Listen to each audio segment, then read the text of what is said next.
Sekarang, hidup kita relatif jauh dari penyakit-penyakit mematikan seperti zaman dahulu kala. Dan itu adalah jasa dari vaksinasi. Meskipun sudah banyak bukti keberhasilan vaksinasi, tak sedikit orang yang masih galau, menyimpan berbagai pertanyaan dan kekhawatiran. Vaksin seperti latihan untuk tubuhmu. Dengan menggunakan virus yang lemah atau rusak, vaksin akan memancing reaksi imunitas tubuh tanpa menyebabkan tubuh terkena penyakit tersebut. Dengan demikian, tubuhmu bisa membangun antibodi yang tepat dan membentuk kekebalan terhadap penyakit tertentu. Sejak implementasi program vaksinasi, penyakit cacar telah berhasil diberantas, dan penyakit seperti polio, campak, gondong, dan rubella sudah jauh berkurang dan diharapkan bisa segera musnah. Yang namanya evolusi itu seperti balapan yang tiada akhir. Ketika kita kebal terhadap suatu penyakit, si penyakit akan berusaha beradaptasi untuk menembus sistem kekebalan tubuh kita.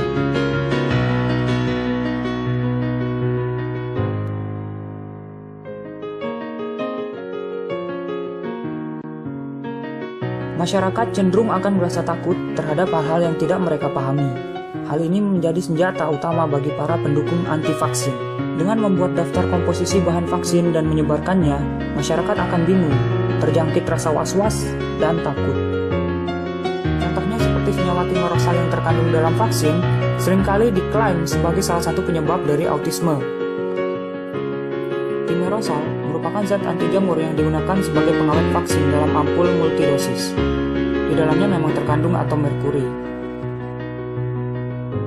Banyak dari kita terlanjur menganggap merkuri itu senyawa yang buruk, padahal sebenarnya tidak sesederhana itu.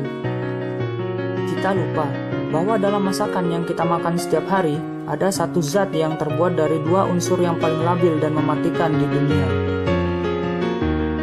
Garam dapur, sodium atau natrium, adalah logam yang sangat reaktif. Bila terkena air, bisa meledak.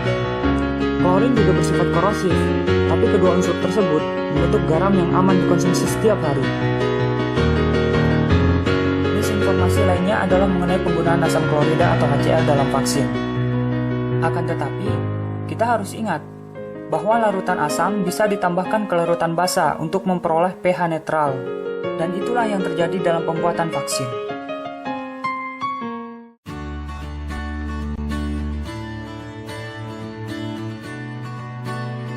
Sayangnya pernyataan itu cuma benar jika keputusan mereka tidak mempengaruhi orang lain. Tapi faktanya tidak demikian. Salah satu manfaat dari vaksinasi adalah suatu efek yang disebut sebagai herd immunity. Dalam herd immunity, yang divaksin turut melindungi yang tidak divaksin.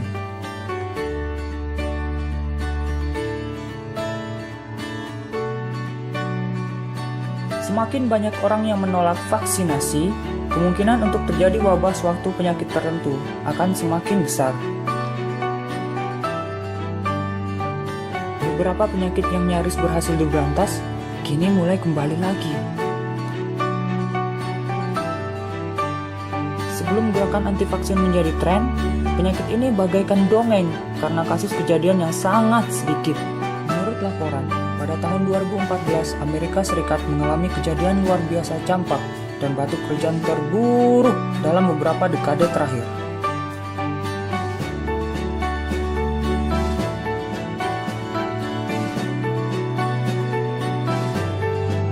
Rasio manfaat dibandingkan dengan risiko dari vaksinasi merupakan salah satu yang paling tinggi di bidang medis.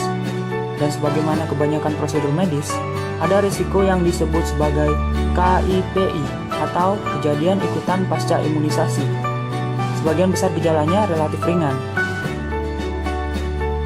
Memang, ada KIPI yang gejalanya lebih serius, namun hal itu sangat jarang sekali terjadi.